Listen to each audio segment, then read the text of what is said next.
agora Opinião com Gilson Aguiar. MultiTV, 24 horas de programação local.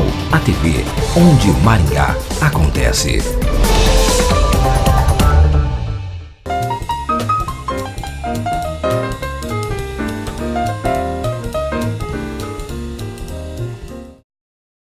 O programa Opinião de hoje vai tratar de um tema que todos os dias a gente se depara com ele nos meios de comunicação e não entende muito bem e, por não entender bem, não se posiciona também.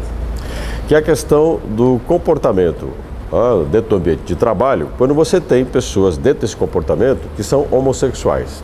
Aquela velha discussão, o mundo é hétero, quem são os homos? Ou a homossexualidade é tão comum e natural como a heterossexualidade? A discussão entre sexo e gênero, a gente discute isso na família. Nós discutimos isso nos ambientes de lazer, na propagação cultural. E quando a coisa acontece, essa relação acontece, esse encontro entre o homem e o hétero, entre a diversidade, acontece dentro do ambiente de trabalho. Quem pesquisou isso foi o mestre em Direito da Personalidade, Alisson Rosas. E é com ele que eu converso agora. Doutor Alisson, bem-vindo à Opinião. Obrigado. Primeira coisa que eu queria entender, por que o senhor se interessou por esse tema? Porque são duas necessidades, são duas realidades inerentes a todo mundo hoje. A sexualidade mais do que nunca se aflora, as pessoas assumem os seus comportamentos, né? As mulheres com as liberdades, os homens sempre tiveram mais liberdade, mas também vão se colocando, se postando de forma mais tranquila também, né? O machismo vai caindo e também as pessoas que têm um comportamento homossexual, como eu coloco no meu trabalho, os não heterossexuais, porque há uma gama, uma diversidade muito grande que não convém entrar nesses detalhes, mas os não héteros também estão assumindo o seu comportamento, tem direito de assumir, faz parte do seu direito de personalidade.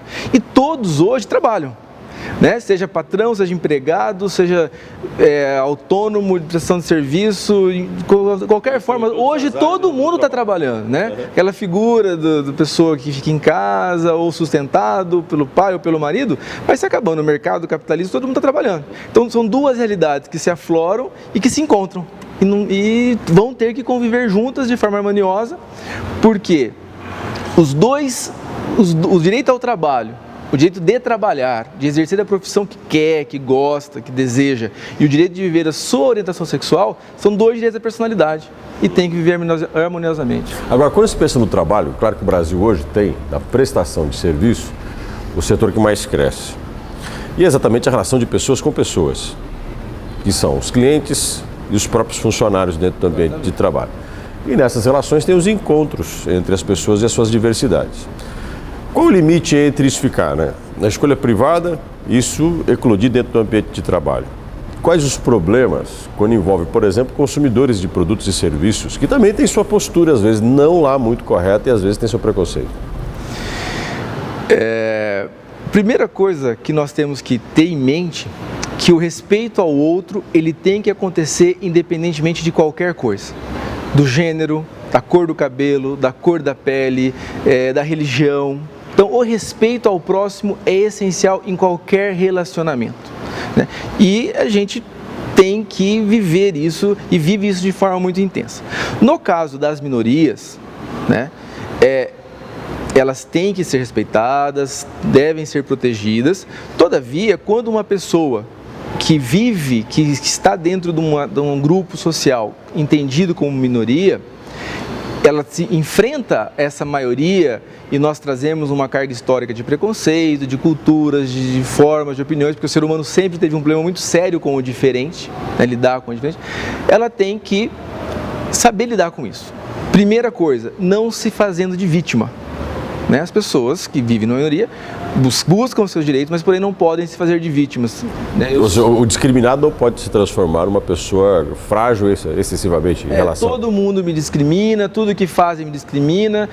Porque aquele rapaz não quis namorar comigo, porque ele não gosta de mim porque eu sou negra. Porque aquela moça não deu bola pra mim. Eu sou vítima porque eu sou obesa, eu fui discriminado. Ou então, fulano não me atendeu bem, ou porque eu sou isso. Então, primeira coisa, as pessoas dessas classes, dessas minorias, não podem ser vítimas, não podem se vitimizar. E lógico, e os consumidores que vão ser tratados, atendidos pelos trabalhadores ditas minorias, também tem que respeitá-los. Porque mais do que, vou falar, não, eu quero um produto, quero um serviço. Agora, Alex, você fez no teu trabalho, você fez um levantamento de campo, chegou a fazer uma pesquisa, inclusive em áreas comerciais no shopping. E o que você foi observar, o que você detectou entre o comportamento das pessoas que frequentam os lugares, como o shopping center, por exemplo, e as pessoas que trabalham nele?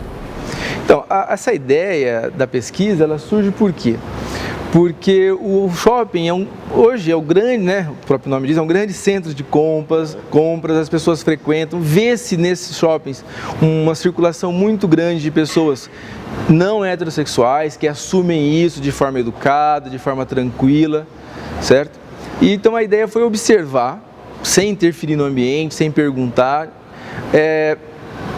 se os lojistas estão contratando pessoas, trabalhadores com um perfil, um estereótipo conhecido como estereótipo não heterossexual.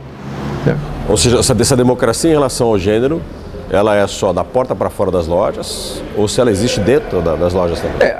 A ideia foi essa, porque surgem várias questões, né? Se não há a contratação, por quê? Porque há preconceito do empregador, ou por medo de não vender o produto, ele não contratou alguém com esse perfil. Será que as pessoas que não são heterossexuais, de repente não têm vontade de trabalhar, veem as portas do mercado de trabalho no comércio do varejo fechadas? É aquela relação que a gente tem às vezes no shopping center, de que no shopping center se resolve todos os problemas que a sociedade tem. Todo mundo consegue o seu espaço no shopping e todos são aceitos tranquilamente. Eu acho que você tem uma coisa desafiadora. Será que existe mesmo isso quando se pensa em quem trabalha lá dentro? A curiosidade é, qual a conclusão se chegou? Então, as conclusões foram mais em forma de questionamento do que de respostas, né? Como eu disse, não foram feitas perguntas, não foram indagados nem os empregadores nem os empregados, porque num tema delicado desse, o risco da pessoa omitir uma informação verdadeira é muito grande, né? Ninguém vai falar, não, realmente eu tenho preconceito. Mas a partir desses questionamentos que surgiram, começaram a pensar onde estão as respostas, né? Como eu falei, será que a pessoa não tem vontade de trabalhar lá? Um transexual não tem vontade de trabalhar numa loja? Um travesti não tem vontade de trabalhar numa loja? Por que você não encontra travesti no mercado de trabalho? Então, são respostas meio claras, né? Então, você não encontra um travesti no mercado de trabalho, por quê? Porque ele é discriminado na escola, discriminado em casa, expulso de casa, expulso da escola, o que sobra a ele? A rua, né? Viver de prostituição e droga. Ele quer isso? Ele sonhou, desde criança sou travesti. E minha intenção é sair de casa. Minha intenção é sair de casa e me prostituir na Brasil. Porque você cria um estereótipo também, porque na prática você acaba sempre associando o travesti à prostituição. Como se ele fosse um marginal associado diretamente uma coisa a outra. E na prática você esquece, pelo que você está colocando, que existe uma condição de preconceito que gera marginalização. Está nos tratados internacionais de direitos humanos o quê? A liberdade da pessoa escolher o seu trabalho. Isso é um jeito da personalidade. Será que esses travestis, né, ou até o mesmo homossexual, porque, apesar de não ter feito parte da pesquisa de forma técnica, mas você conversa com muita gente, obtém muita informação, e você descobre N casos de pessoal, eu gostaria de ter tal profissão, mas eu tenho medo, porque se eu fosse como homo, não vão me aceitar. A conclusão final seria um dado muito interessante, existe um preconceito. Você chegou à conclusão que existe um preconceito na contratação? Existe preconceito setorizado? Alguns setores trabalham com mais tranquilidade a contratação de homossexuais ou de não héteros? Então, nessa observação, conclui-se que alguns ramos de cosmético, de beleza, uma moda jovem, masculina, mais elitizada, tem um leque de funcionários com aparência não heterossexual sem problemas. Uma moda esportiva, né, prática esportiva mais específica, moda infantil, roupa íntima feminina, você não encontra isso. Na sua opinião, isso aí eu quero colocar algumas pessoas nesse ambiente. Você tem colegas de trabalho, né? Você tem pessoas que vão pegar uma loja de artigos esportivos, vou escolher aleatoriamente essa loja de artigos esportivos. Artigos esportivos se vendem para homens e mulheres.